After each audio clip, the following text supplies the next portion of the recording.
कहने वाले कहते हैं एक गृहिणी के एक माँ के पास काम ही क्या होता है, घर के वही झाड़ू पोछा बर्तन, बच्चों को देखना, खाना बनाना। वो तो सभी गृहिणियाँ करती हैं, लेकिन कोई उनका संघर्ष क्यों नहीं देखता। ऐसा मैं इसलिए कह रही हूँ क्योंकि आजकल मेरी जिंदगी कुछ संघर्ष भरी चल रही है। नमस्ते दोस्तों, Goyal family food and blog में एक बार फिर से आप सभी का तहे दिल से स्वागत है। वैसे तो ये सभी गृहिणियों की, सभी माओ की कहानी है। जैसा कि मैं सुबह रोज 5 बजे उठ जाती हूँ, बेशक मेरा मन हो या ना हो, क्योंकि मुझे अपने हिसाब से नहीं अपने परिवार के हिसाब से चलना होता है। अगले दिन सुबह या दोपहर में क्या बनेगा उसके लिए भी रात को ही सोचना होता है। एक गृहिणी अकेली सब कुछ कैसे मैनेज कर लेती है, शायद इसके बारे में कभी किसी ने गहन विचार किया ही नहीं। मैं रात को सोचकर सोई थी कि सुबह पास्ता बनाऊंगी नाश्ते में और दोपहर में छोले चावल, क्योंकि बेटा बहुत दिनों से पास्ता बनाने के लिए बोल रहा था।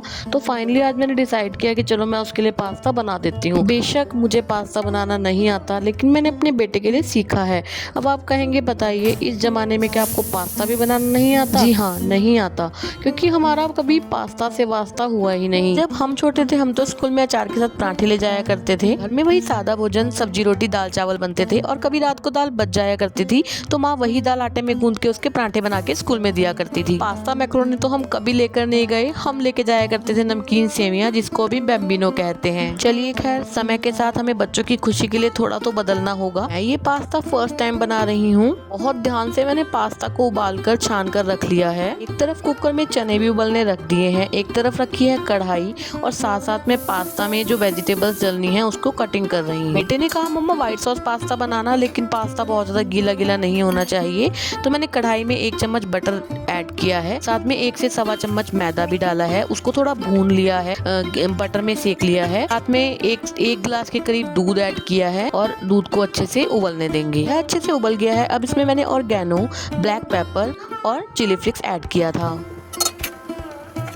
अगर आप लोग भी अपने बच्चों के लिए पास्ता बनाते हैं तो प्लीज मुझे सजेस्ट कीजिएगा कि पास्ता को और ज्यादा टेस्टी और अच्छा कैसे बनाया जा सकता है, और यह भी बताइएगा कि क्या मैंने पास्ता सही बनाया। अभी वो रेडी की हुई ग्रेवी मैंने कटोरी में निकाल ली है, और उसी कढ़ाई में 1 चम्मच ऑयल और 1 चम्मच बटर ऐड किया है, और जो भी वेजिटेबल्स मैंने कट करी थी, जो भी अवेलेबल थी, वो भी मैंने इस कढ़ाई में ऐड कर दी है।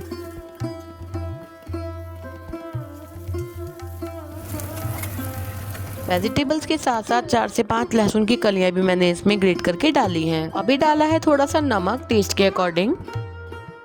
और लो जी, जब कढ़ाई में पास्ता डालने की बारी आई, ये तो छलनी से निकलने का नाम ही नहीं ले रहे थे। पता नहीं कैसे ये आपस में चिपक गई। ओवर कुक तो बिल्कुल भी नहीं थे। शायद मुझे इस पर ऑयल अप्लाई करना चाहिए था आफ्टर बॉइलिंग। अभी तो कहते हैं practice makes a man perfect. दूसरी गड़बड़ ये हुई, जो ग्रेवी मैंने बनाई थी वो थोड़ी कम रह गई। वैसे तो बेटे ने कहा था मम्मा बहुत ज्यादा गीला मत रखना, लेकिन ये तो कुछ ज्यादा ही सूखा रह गया था। फाइनली पास्ता तो बनकर रेडी हो गया है। मेरे बेटे को इसका टेस्ट बहुत पसंद आया। अब बेटे को इसको लंच में लेकर जाना है, तो मैं फिलहाल इसको थाली में निकाल रही हूँ ताकि ये थोड़ा ठंडा हो जाए। फिलहाल अब मैंने एक तरफ रख दिया है तवा, और एक तरफ बनाऊंगी मैं चाय बेटे के लिए, कि अभी सुबह के ब्रेकफास्ट में मैं उसको पास्ता नहीं दूंगी। 2 टाइम पास्ता खाना बिल्कुल भी सही नहीं रहेगा। इतनी भी कोशिश करो कि शांति से काम हो, लेकिन शोर होता है तो हस्बैंड भी उठ जाते हैं। बेटे के लिए मैं सादा पराठा बना रही हूँ, नमक मिर्च अजवाइन का।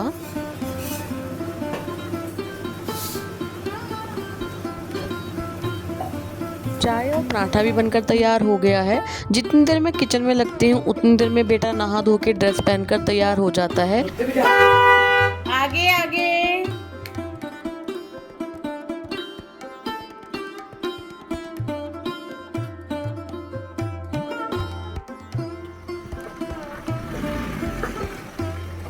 यहाँ रात से ही बारिश हो रही थी। आज बेटे का पेपर था, अदरवाइज मैं स्कूल की छुट्टी जरूर कराती, क्योंकि यहाँ के रास्ते बहुत बेकार हैं। और देखिए अभी भी बारिश हो ही रही है।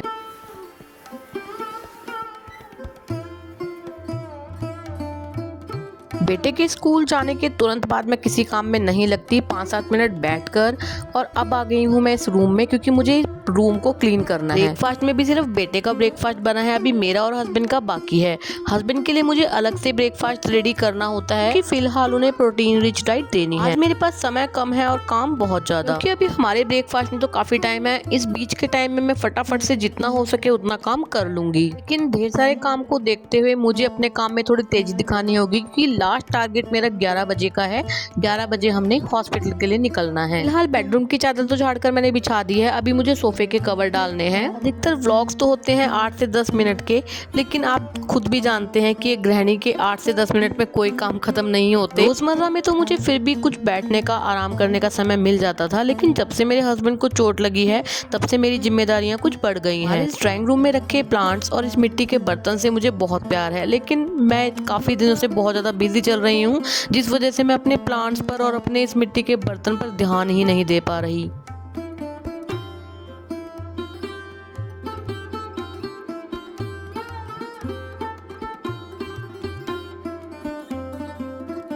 बेटे के स्कूल जाने के बाद मैं सीधे गई थी रूम को क्लीन करने, ताकि हस्बैंड को वहाँ पर शिफ्ट करके मैं दूसरा रूम क्लीन कर सकूं। लेकिन जैसे ही मैं अंदर गई हस्बैंड दोबारा सो गए थे, तभी मैं और कामों में लग गई, क्योंकि कामों की तो कमी नहीं है मेरे पास। मैंने सोचा इतने में फटाफट से बर्तन भी मांज देती हूँ और एक तरफ दूध भी उबल जाएगा।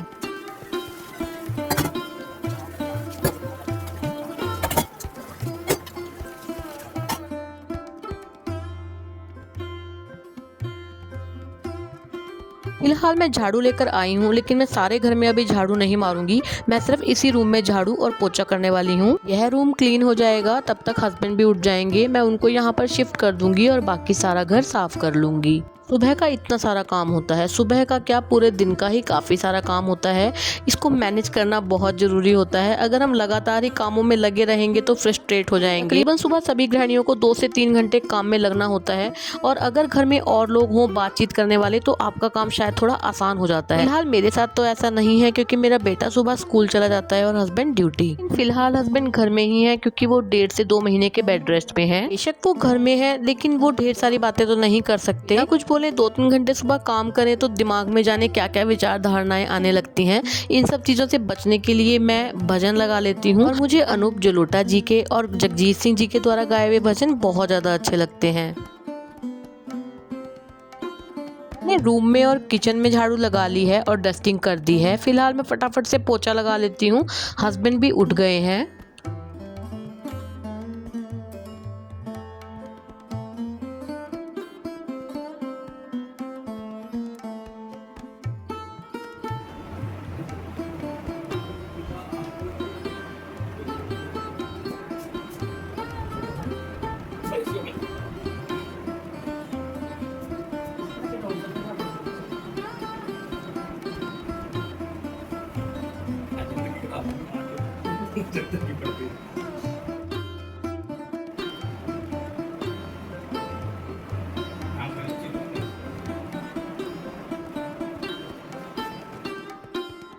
हस्बैंड उठ गए हैं और मैंने उनको दूसरे रूम में शिफ्ट कर दिया है। सुबह से ही कामों में लगी हुई हूँ। पहले तो मुझे महसूस नहीं हो रहा था, अब मुझे ऐसा लग रहा है जैसे समय कितनी तेज भाग रहा है।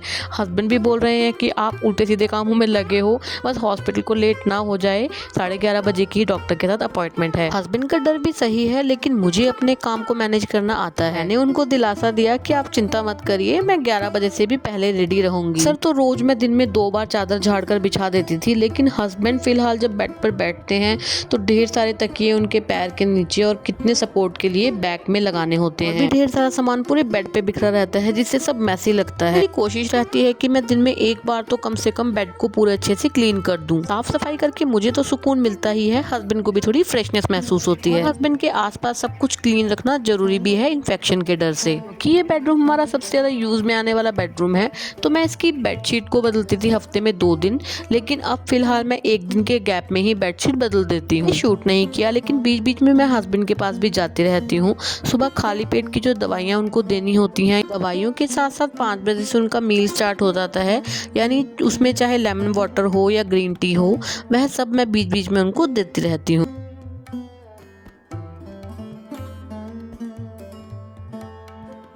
घर के एक पोर्शन में मैं झाड़ू और पोछा तो लगा चुकी हूँ, अब जो बाकी बचा है वहाँ पर भी फटाफट से झाड़ू और पोछा मुझे लगाना है। वैसे मेरा ये रूटीन नहीं है, मैं तो सबसे पहले झाड़ू लगाकर डस्टिंग करती हूँ और उसके बाद पोछा लगाती हूँ, लेकिन आज सब गड़बड़ चल रहा है।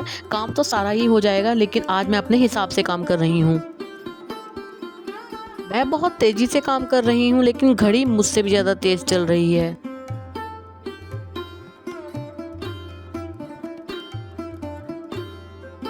फाइनली झाड़ू लगाने का काम तो ख़त्म हो गया है। और आप लोगों ने अक्सर मेरे व्लॉग में देखा होगा कि मैं कभी भी वाइपर से पोछा नहीं लगाती, लेकिन आज लगा रही हूँ क्योंकि मेरे पास आज समय का अभाव है। मैं अगर टाइल्स लगी हो तो वाइपर से पोछा लगाना आसान हो जाता है, लेकिन मेरे यहाँ ये पत्थर लगा हुआ है। इस पर कॉटन का पोछा, जैसे कोई भी कॉटन का हम पोछा इस्तेमाल करते हैं, वो इस पर चिपकता है। वाइपर से पोछा लग ही नहीं पाता।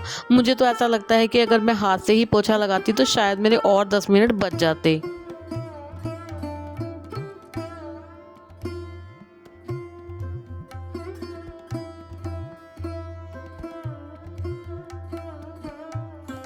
घर की साफ सफाई का काम खत्म करके मैं फटाफट से नहा के सीधे पहुंच गई हूँ किचन में। आने के बाद मैंने लोअर टी शर्ट ही वेयर किया है क्योंकि मुझे भी किचन में काम करना है। हस्बैंड के लिए मैंने प्रिपेयर किया है मूंग दाल का चीला। की दाल भी मैंने रात को भिगो दी थी। एक तरफ साइड में फ्राई पैन में मैंने छोले का मसाला भी रेडी कर दिया है।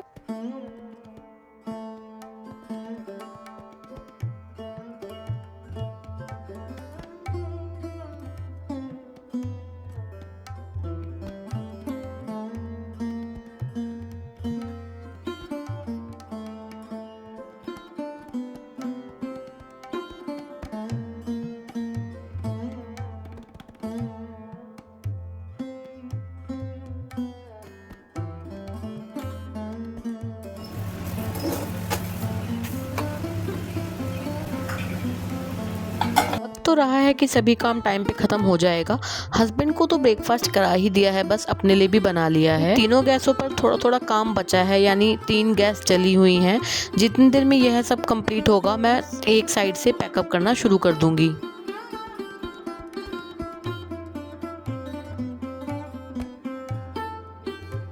छोलों का मसाला बिल्कुल रेडी हो गया था, वो भी मैंने छोलों में डाल दिया है।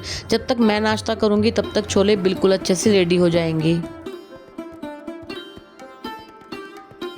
सभी काम टाइम पे ख़त्म हो गया है। मैंने चेंज भी कर लिया है। नहाने के बाद मैंने जोत जगाई थी, अभी भी जोत जगी हुई है। हस्बैंड बोलते हैं कि जब तक जोत बंद नहीं जाती तब तक घर को बंद करके नहीं जाया जा सकता। जोत को बंधे 5 से 7 मिनट हो गए हैं। फिलहाल अब हमें जाना है हॉस्पिटल।